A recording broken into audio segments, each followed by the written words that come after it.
Kumusta mga ka-sir? So ayan na mga ka-sir, ito yung part 2 ng ating mini moon style kite guys. So ayan, kasama ko ulit si Elia Isabel, yung aking bunso. So yun, hi daw sabi ng aking bunso. So syempre tuwang-tuwa siya kapag ako yung nagbibideo kasi gusto niya masama daw sa vlog.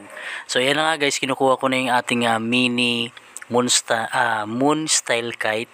So ayan, papaliparin natin siya, testingin natin siya kung lilipad ba yung ating moon style kite, kung okay ba yung lipad niya. So ayan yung yung sumba na ginawa natin guys. So ayun, time slap lang muna tayo. Ayan, so papaliparin natin siya, kasama ko si Adrian, yung aking panganay guys. So maliit pa yung anak ko dyan, yung aking panganay, kasi re-upload lang natin to mga lodi kasi nagkaroon kasi ng issue to sa YouTube at naka-copyright tong video na to. Ayoko namang i-erase or i-delete tong video na to guys kasi masarap balik-balikan yung mga video na ginawa ko dati pa. So nanghihinayang tayo kaya lang natin, nire-upload lang natin at nilagyan natin ng dubbing guys. So ayan na nga si Adrian, kasama ko yung si Kuya Adrian. Papaliparin namin dito sa may pinapaliparan ko, yung may Imperial, yung maraming bahay guys. So ang ganda dyan. So makulimlim lang yung panahon dyan mga lodi. So tinesting natin siya kung lilipad, kaso nga lang walang hangin mga oras na yun guys kasi kung uulan, umikot yung hangin dyan, umiikot yung hangin dahil ayun na yung ulan guys.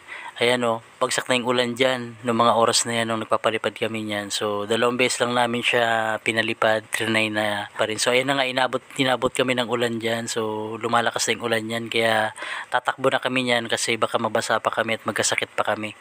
So sabi namin sa susunod na araw na lang kami magpapalipad dahil talagang pakarating namin sa bahay, lumakas na yung sobra yung ulan. So ayan na nga yung day 2 guys, kinaumagahan ng hapon kami nagpalipad niyan. So maganda na yung panahon, so matetesting na natin yung ating mini moon style kite mga lodi. So kasama ko ulit si Adrian.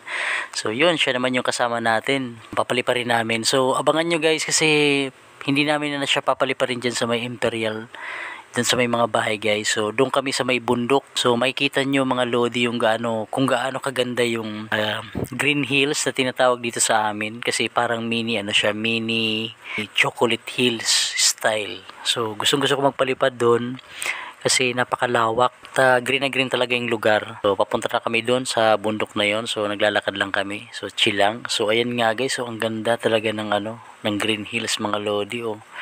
So papunta pa kami doon sa may pinakadulo. So nilalakad na namin ni Adrian. So napakaganda talaga ng lugar na yan.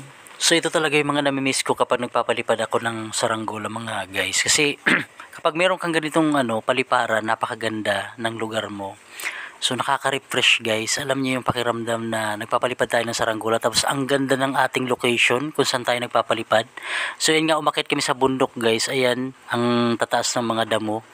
So yan, inakyat namin hanggang doon sa may pinakataas, at syempre makikita nyo sa pinakadulo niyan yung napakagandang tanawin mga lodi. So yun ang ganda talaga ng tanawin guys. So yan, ang sarap magpalipad talaga dyan kung meron lang kaming malapit-lapit na paliparan. So nilalakad kasi namin yan, medyo may distansya dun simula dun sa bahay namin. So ngayon, yung paliparan na yun mga guys, hindi na ako makapagpalipad dyan ngayon kasi tinatanimin na siya ng ng pakwan at ng mani. So hindi na kami makapunta dyan sa lugar na yan dahil exclusive na yan guys. So private property kasi yan, kaya nakakalungkot man na hindi na kami nakakapalipad sa lugar na yan mga lodi.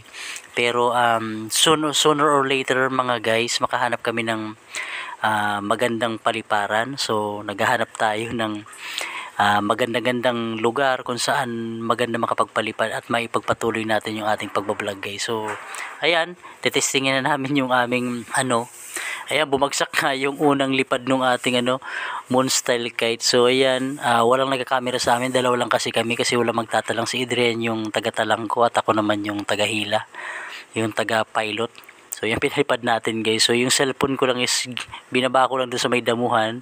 So ganyan lang yung mga style kite style na pagka-camera natin guys. So ang ganda pa rin ng ng background natin guys. So kitang-kita talaga na parang may pagka-cinematic yung ating yung ating mga shot.